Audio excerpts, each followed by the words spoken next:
Welcome to the 700 Club. Today we have one of the most dramatic miracles I have ever seen. That's going to be coming up later on the program. We're going to be praying with you. But before that, let's deal with the top news. Here's kidnapped in Haiti. A Catholic priest now reveals what happened to him last April.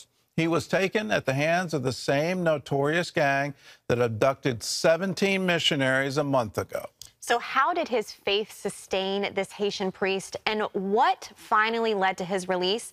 He spoke with George Thomas about his terrifying ordeal in the CBN News exclusive interview. On April 11th, Catholic priest Jean-Nicolas Millian, along with 9 other priests and nuns, were on their way to install a fellow church member as leader of a new parish. When they reached on the outskirts of Port-au-Prince, more than a dozen heavily armed gang members stopped their vehicle. I was kidnapped.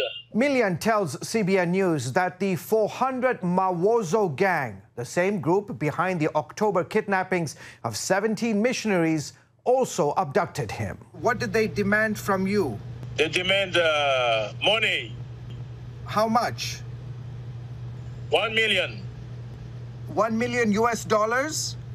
$1 million. $1 million per person, the same amount they demanded for the 16 Americans and 1 Canadian kidnapped last month after visiting a Haitian orphanage. A U.S. government official tells Reuters they have evidence that some of the missionaries are still alive. My faith helped me a lot. Millian says the gang, made up of mostly young men and teenagers, would move them around to several locations. Often blindfolded, they slept on floors and had little to eat. Millian said he and the others drew strength from prayer times. They had one Bible, which they would read when guards weren't around.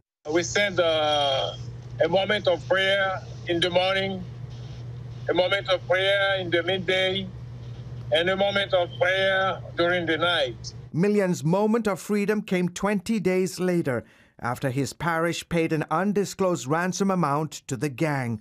This week, Millian led Mass at his church in Port-au-Prince and urged congregants to pray for the safe release of the 17 missionaries. A leader of the Mawozo gang has threatened to kill the missionaries if their ransom demands aren't met. I ask every friend of mine to pray for the American people and the Canadian one. George Thomas, CBN News. Well, please continue to pray for those 17 brave souls who have been kidnapped. Their lives are at risk. The deterioration of things in Haiti is absolutely stunning.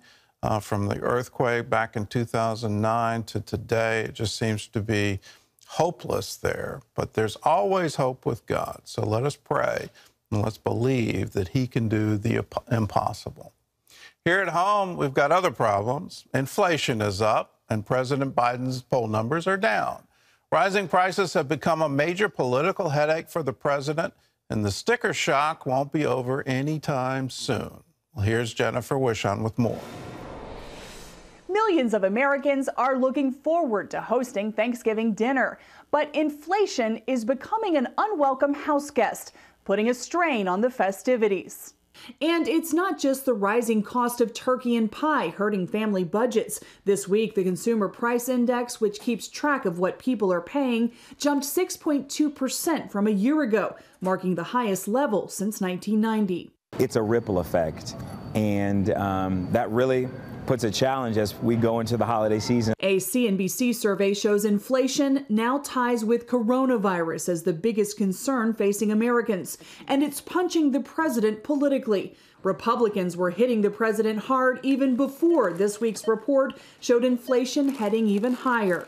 We have the raging inflation, as bad, some would argue, as back in the late 70s, early 80s. It's a direct result, he says, of flooding the country with money through President Biden's $1.9 trillion COVID relief plan earlier this year.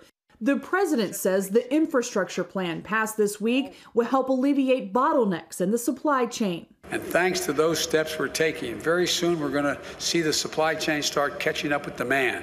But critics say the president's policies are the problem, like cutting back on the U.S. supply of fuel. He shuts down American pipelines but allows Putin to have his own pipeline. Today, a gallon of regular costs $3.41, up more than $1 from a year ago. And as winter approaches, the Energy Department estimates heating bills will be up as much as 54%. Going to be up there probably at least $500 more this year, so they should plan on that. And while some blame the supply chain problems for inflation, others point out that Europe has those supply chain issues too, but without inflation. Instead, many point to government spending. Democratic economist Larry Summers warned in February that the Democrats' COVID relief plan could lead to inflation. He was blasted by the White House, which called inflation transitory. Now some economists say it could easily last another year.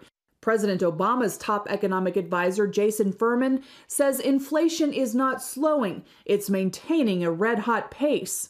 And now, as the president and Democrats work to infuse nearly $2 trillion into the economy through his Build Back Better bill, they're facing more political roadblocks, as Senator Joe Manchin signals concerns new federal spending may make inflation worse.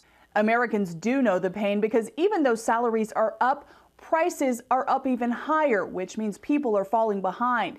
Some economists and business leaders are looking to the Federal Reserve to do more to slow inflation, but that could mean multiple hikes in interest rates, which could hurt the economy. Jennifer Wishon, CBN News. Well, those projected multiple hikes in interest rates will absolutely hurt the economy. That will change every variable rate interest loan there is. It will absolutely impact the housing market because it will make it more expensive to pay a monthly payment for a house. So we're looking at rising inflation, and it looks like it's here. The administration just this past summer was saying this is transitory, it's going to be over soon.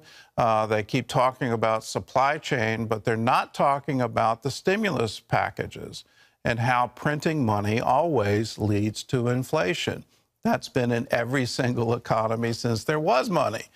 So when you're printing this amount of money under this new money theory, they seem to conveniently ignore, well, that's going to put inflationary pressure on everything.